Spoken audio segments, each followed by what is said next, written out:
The story begins not with a roar, but with the terrifying crack of a lightning bolt. Off the coast of darkest Africa, a burning ship sinks into the depths, leaving a young British couple and their infant son stranded on a desolate beach. With nothing but their bare hands and the wreckage they could salvage, the parents build a magnificent treehouse high in the canopy, hoping to stay safe from the predators below. But the jungle is a place of shadows. One night, the fierce leopard Sabor strikes, leaving the treehouse silent. Meanwhile, a troop of gorillas moves through the undergrowth. Among them is Kala, a mother grieving the loss of her own baby to the same leopard. She hears a strange, thin wailing coming from the high branches. Ignoring the warnings of Kerchak, the stern leader of the troop, Kala climbs into the ruins of the treehouse. There she finds a tiny, hairless creature, a human baby. Just as she gathers the child in her arms, Sabor returns, golden eyes glowing in the dark. With a burst of maternal fury, Kala narrowly escapes the leopard, leaping through the vines and swinging back to the safety of the troop. Kerchak looks at the strange pink creature with cold suspicion. "It is not one of us," he rumbles. But Kala holds the baby tight. "He needs a mother," she says firmly. She names him Tarzan, which means white skin in the language of the apes.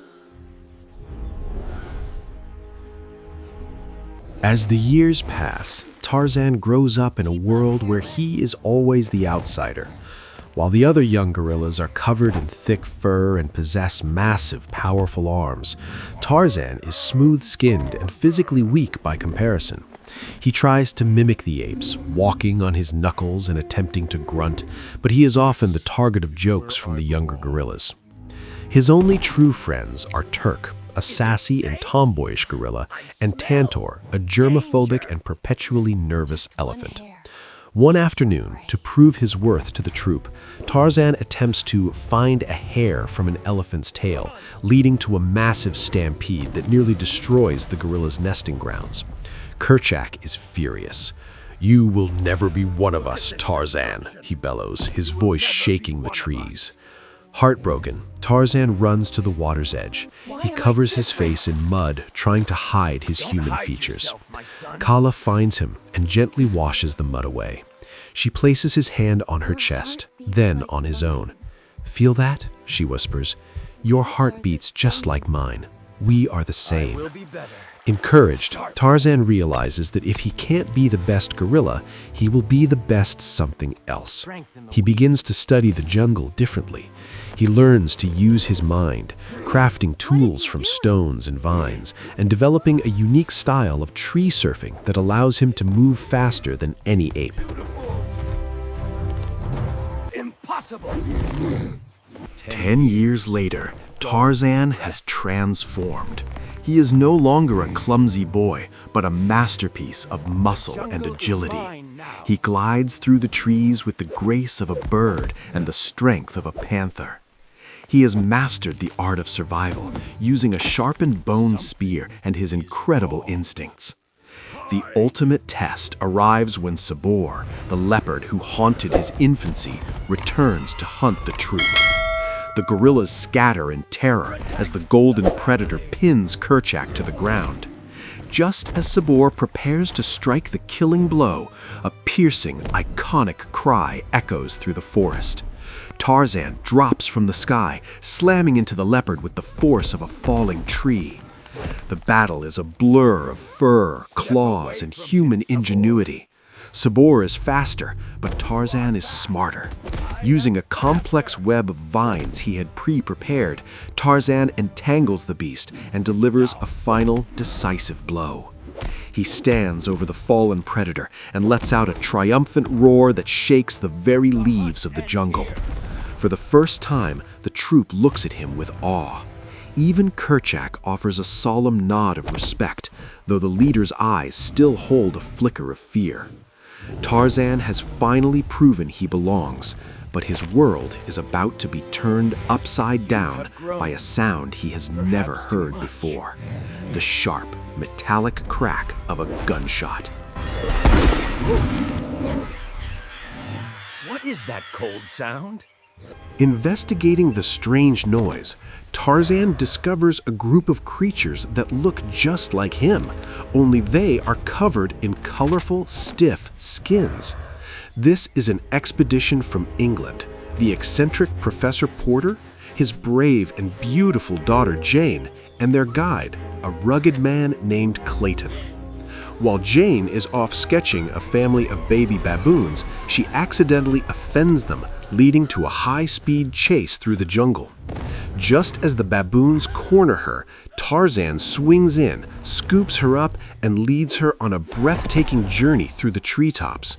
Jane is terrified and amazed as this wild man moves through the air as if he has wings. They land in a secluded grove. Tarzan is fascinated by Jane. He touches her soft skin, compares his hand to hers, and listens to the strange musical way she speaks. Tarzan, he grunts, pointing to himself after Jane introduces herself. Back at the human camp, Clayton is frustrated. He hasn't come to Africa for science. He's a hunter looking for gorillas to sell to zoos and circuses. When Jane returns with Tarzan, Clayton's eyes light up with greed. He realizes that this ape man is the key to finding the nesting grounds of the gorillas. Over the following weeks, Tarzan becomes a regular visitor to the human camp. Under Jane's patient tutelage, he begins to learn English. She shows him picture books of London, explains the concept of civilization, and teaches him how to use a fork, though he still prefers to peel fruit with his toes. Tarzan is torn between two worlds.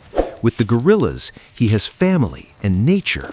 With Jane, he has a connection of the soul and a window into a world of knowledge. The professor is delighted by Tarzan's intelligence, but Clayton is busy poisoning Tarzan's mind. The gorillas are in danger, Tarzan, Clayton lies. If you show us where they are, we can protect them. Kerchak senses the danger. He forbids Tarzan from seeing the humans, warning him that they are killers.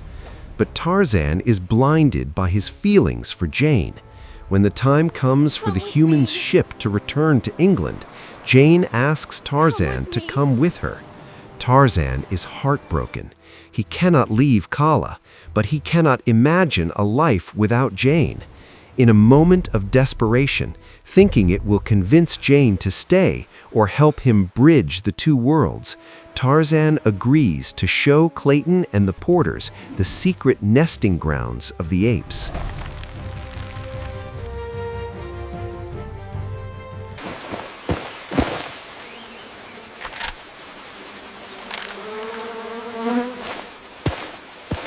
Tarzan leads the humans to the heart of the jungle. For a moment, it is beautiful. The professor is in tears of joy as he watches the gorillas play. But the peace is shattered when Kerchak appears, roaring in fury at the intrusion. Kerchak attacks Clayton, and Tarzan is forced to jump in and wrestle his own father figure to the ground to save the humans. "I trusted you," Kerchak rasps, his heart broken. The troop flees into the deep forest, leaving Tarzan standing alone in the clearing. Ashamed, Tarzan decides to leave the jungle and go to England with Jane. He puts on his father's old suit, looking every bit the British gentleman, and boards the ship. But as soon as they are away from the shore, Clayton reveals his true colors. His sailors seize Tarzan, Jane, and the professor, throwing them into the ship's dark hold. "I told you I'd find them," Clayton sneers, "and now I'm going back to collect my prizes." Tarzan realizes with a gut-wrenching pang that Kerchak was right. He has betrayed his family to a monster. As the ship prepares to sail, Tarzan lets out a cry of despair, which is answered by a loud trumpeting from the shore. Turk and Tantor have not given up on their friend. In a daring move, the elephant swims out to the ship, and the two animals manage to break the humans out of the hold. Tarzan doesn't wait for a boat. He dives into the ocean and swims for the shore, stripping off the restrictive suit as he goes. He is the ape man once again. Back in the jungle, Clayton's poachers have already begun their assault. They are using nets, cages, and guns to capture the confused gorillas. The forest is filled with smoke and the cries of the troop. Kerchak fights valiantly, but he is struck by a bullet from Clayton's rifle. Just as Clayton prepares to cage Kala, Tarzan swings through the smoke, followed by an army of jungle animals. He has recruited the baboons, the elephants, and even the birds. A massive jungle war erupts. Turk and Jane work together to free the captured gorillas from their cages, while Tarzan pursues Clayton into the high canopy. The hunter has become the hunted. In the tangled vines, Clayton's own rage and recklessness become his downfall. He falls from the heights, lost to the shadows of the forest he tried to conquer. The jungle claims its own.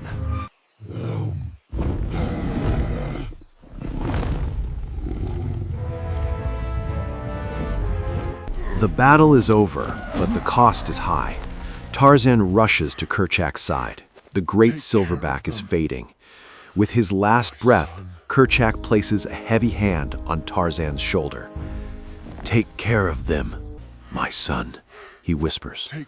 The leader is gone, and for the first time, the entire troop bows their heads to Tarzan.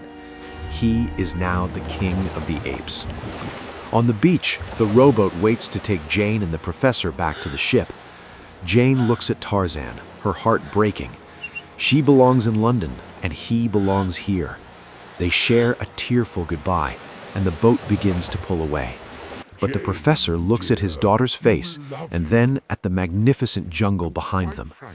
"Jane, dear, you love him, and quite frankly, I've always found England a bit grey." With a joyous shout, Jane jumps out of the boat and splashes through the surf into Tarzan's arms. The professor follows, tossing his hat into the wind.